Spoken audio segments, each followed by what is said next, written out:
Hi, everyone. Welcome back to Lisa's Love and Light. Thank you all for being here today. I am back this morning. So, how is everyone doing today? Happy Monday.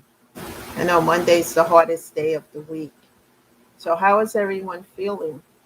When I got up and went in this morning, I ran into this. No, I just missed it actually when I got off my exit. An accident that took place where someone was trying to change lanes in a pickup truck. I guess the what I read is that the individual was in the right lane and tried to go to the left, and there was a divider there, and he turned over, flipped over the truck, and it was helicopters and all that. So I miss all of that. Thank God for that because yeah, that's a disaster. But I'm doing okay. Just another busy week. Tomorrow is the last day of this class, which I'm not looking forward to because getting home late and then having to get up early in the morning to go to work is not my ideal thing, but I have to do what I have to do. So I hope you all are doing well. You know, it's Monday, beginning of the week, and it's like, and the weekend goes so quickly. And now the days are getting shorter. It kind of changes your mood, right, everybody? When the days start getting shorter, it starts getting dark early and then cold. It's not so cold at the moment, but it's just a little dreary. It just feels, so try to keep your spirits up because it can be, it can change your mood. So try to keep your spirits up.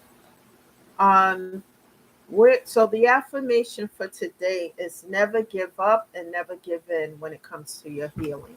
Stay the course and continue moving forward, no matter how difficult it feels. Because you're going to have those good days where you really feel good, and then you're going to have those downer days where you just don't feel like even getting out of the bed.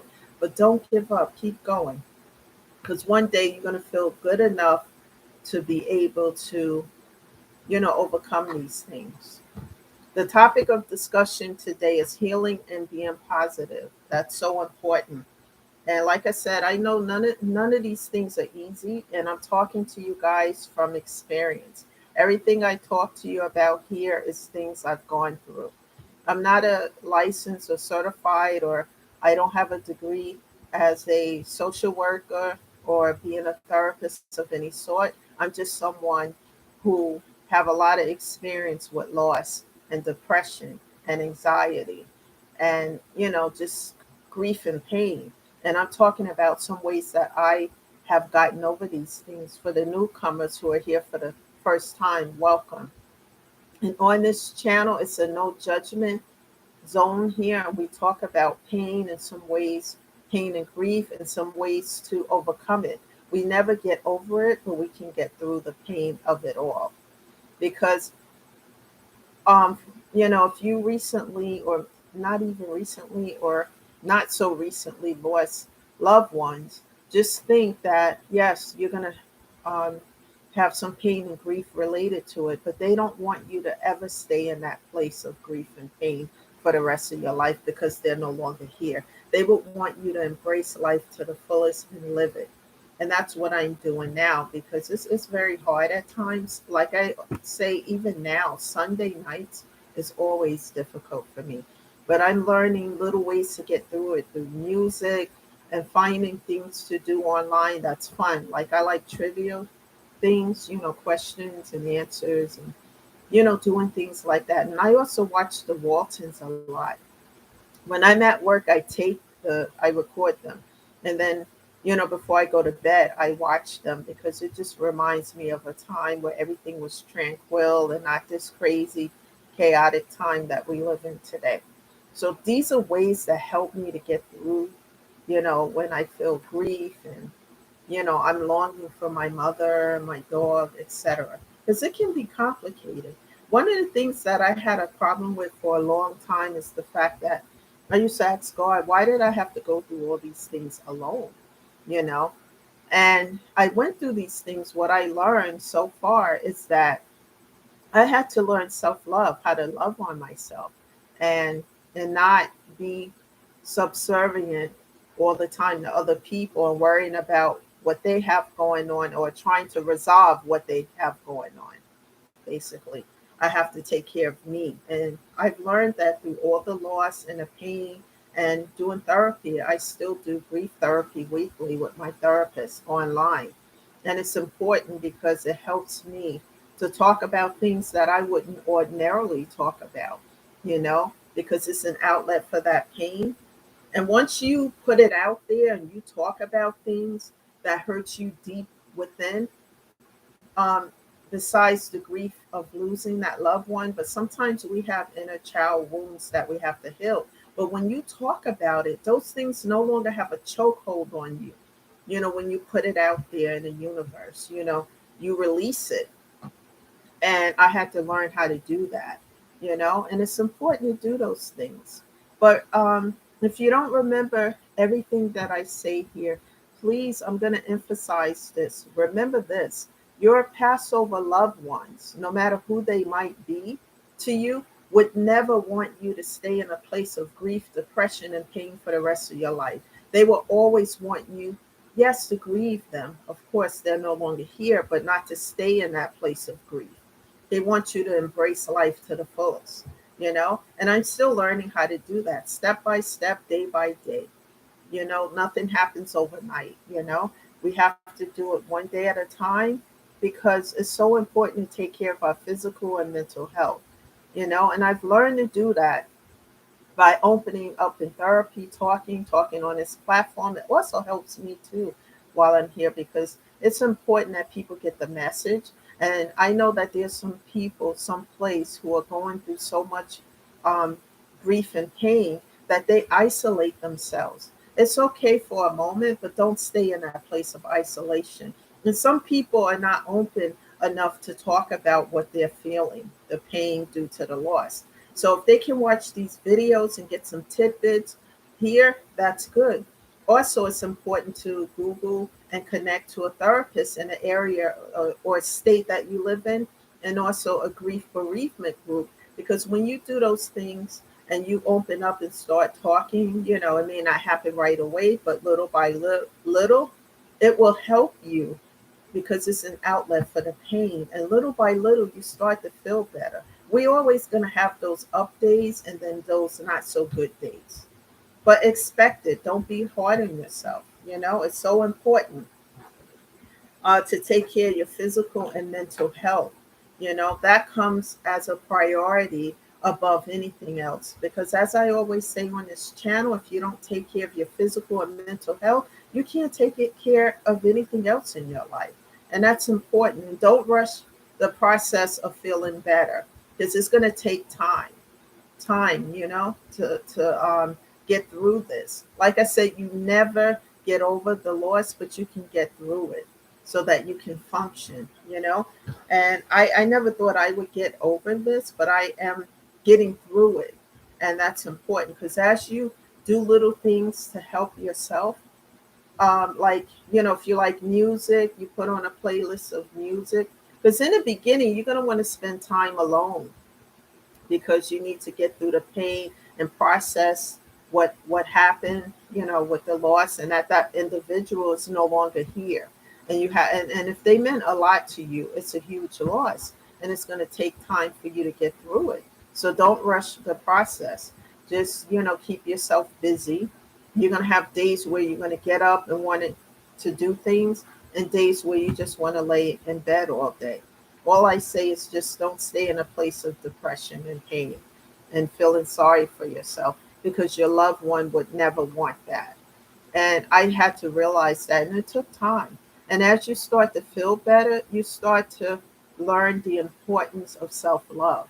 Because as you start to love yourself, you are going to want to take care of your physical and mental health. You're going to want to take care of yourself. That's important. I had to learn what that was all about.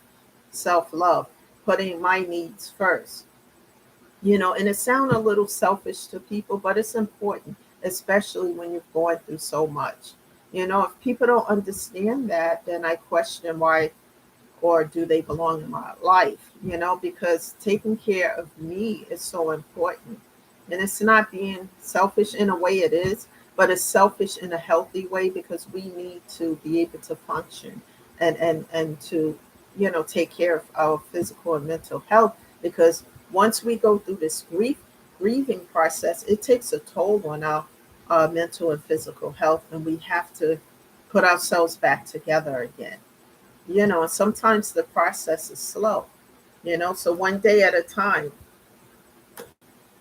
The other thing I want to say to everyone listening: do not allow the pain and the grief to overtake you. Do not succumb to it.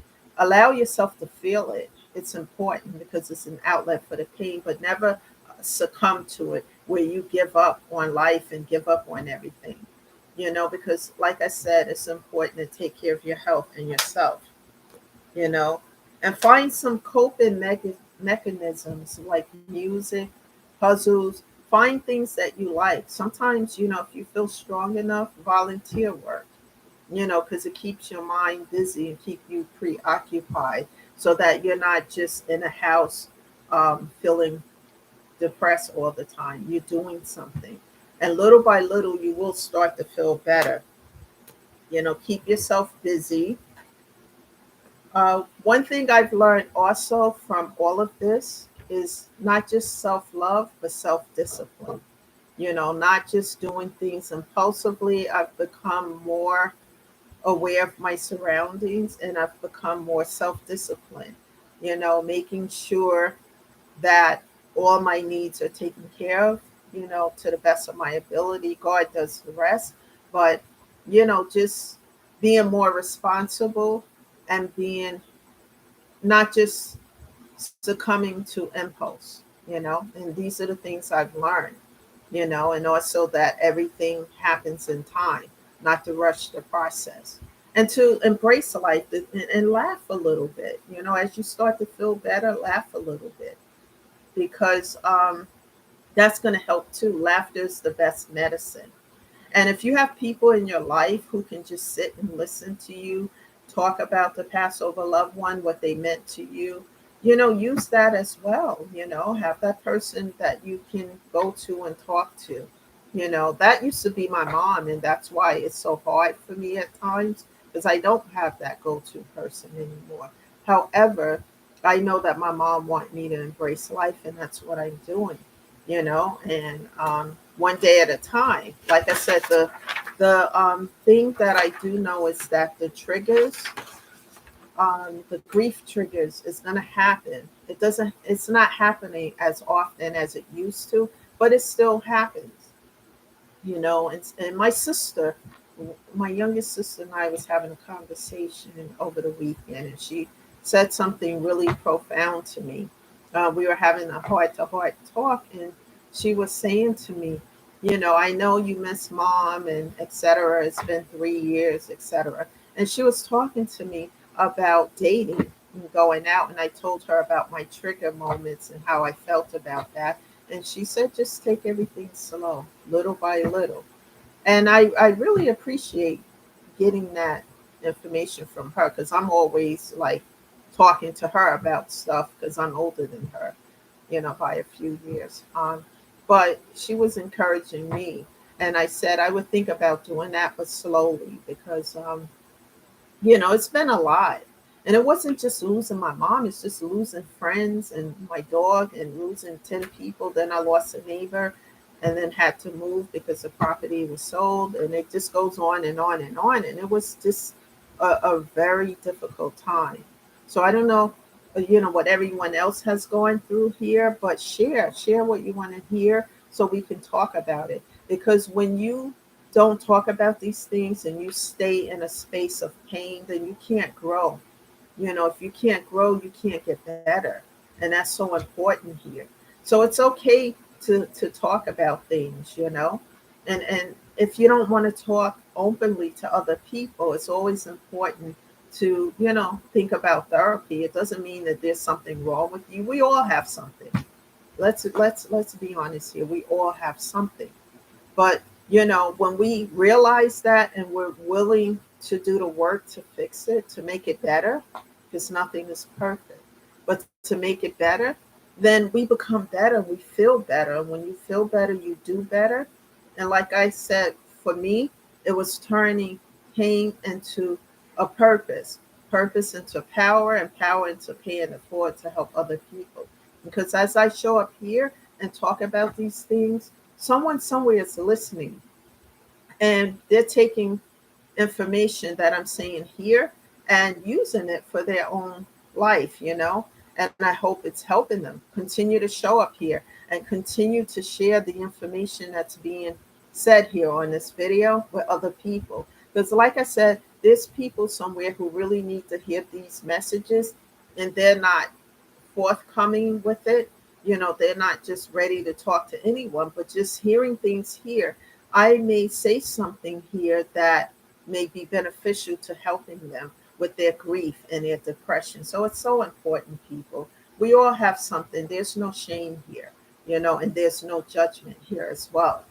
So continue. That's the message today. Continue to share these videos, like, comment, tell me what you want to hear, and we could talk about it here, and I will continue to share. It's so important to help one another, because as we do so, we all get better and start to do better. And that is the purpose here.